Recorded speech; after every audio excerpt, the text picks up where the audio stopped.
let's talk about the concept of inequalities and see why it is so important to learn it. Since we have been talking about equalities all the time, and we have been constructing equations, and we have been, solving problems, and putting all the information that is given to us in the form of text into the language of mathematics, and we've been using the tool of algebra to help us solve problems like the one we did in the previous video. But inequalities are, very important, if not more than at least equally as important as equalities, because our real world, our practical world, holds a lot of, problems, and, the information that is lying around us in the form of inequalities. Uh, let's actually start with an example. I can give you an example. For example, you have an AC in your room, or a heater in your room, and you just program that heater or AC, like for example, if the temperature of the room gets greater than 27 degrees Celsius, then the air conditioner should turn on, and provide cool air. And if, for example, the temperature of the room drops below than 10 degrees Celsius, then it should just turn on the heater and warm up the room, right? So we are not saying that when the temperature is 27-degree, then turn it on, and when the temperature is 10-degree, then turn the heater on. We are not saying that. We are saying that when the temperature gets greater than 27-degree, and we are saying that when the temperature drops less than 10 degrees. So we are using, we're instead of using two simple terms as, we are not using the terms equal to. We are not saying, telling the heater to turn itself on when the temperature is 10 degrees Celsius. We are saying it when it is less than 10 degrees Celsius. And similarly for the air conditioner. So the two important terms that we are using are greater than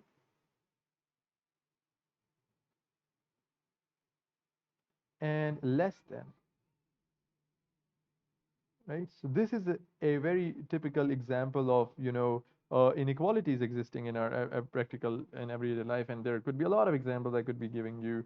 For example, the programming of street lights. Perhaps they program it to automatically turn them on whenever the level of light intensity drops below a certain level in the evening, and then automatically turn it off when the level of light intensity gets greater than a particular level in the morning, right? So they don't have to actually go and turn on every street light in the streets. They actually program it these days, and they use the concept of inequalities in that. So greater than and less than are the two important things. We could just simply talk about the concept, in the world of mathematics. Like for example, we have been talking about equations x is equal to, for example, 2y. That whatever the value of y is, we need to multiply that with 2 in order to get the value of x, and they will be equal, and that is an equality. An inequality would be something like this, that x is greater than 2y. Like whatever the value of y you get, whatever the input value y you have, you just need to multiply it with 2, and x would still be greater than that. So this little symbol that I have used here is the symbol for greater than, and I will tell you in a moment how you can remember these symbols. For let's actually do it. So greater than is represented or symbolized using this symbol, and less than is, you know symbolized using this symbol. And you can remember these symbols as I remember them, using a technique that I just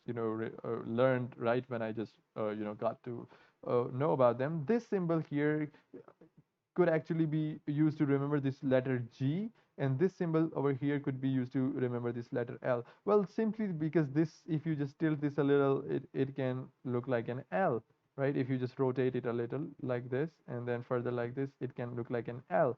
And this can look like a G if you, for example, have a G like this, and then you can, you can actually get what I'm trying to say here. So this can be used to, or you could just, there is another way for representing it like this, perhaps. So you can, you invent perhaps your own methods to remember stuff like that. But this is how I remember these symbols. So greater than and less than are represented using these symbols. So in simple world of mathematics, we know that 10 is greater than 7, right? So 10 is greater than 7 should be written like this.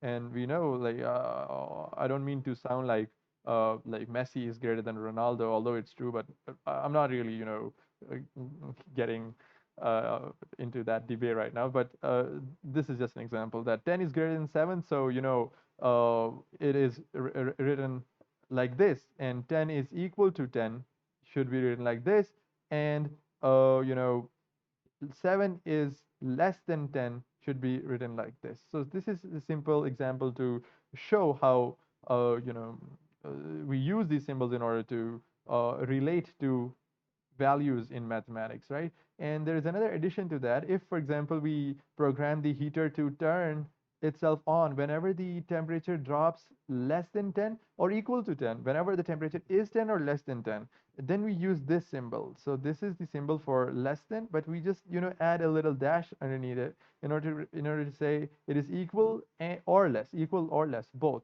And similarly, greater or equal should be represented using a symbol like this. So this is equal or greater. So both are represented like this, and this is equal or less, right? So we'll be talking more about how to solve that, inequalities in algebra and how to use them in order to solve problems in the next video.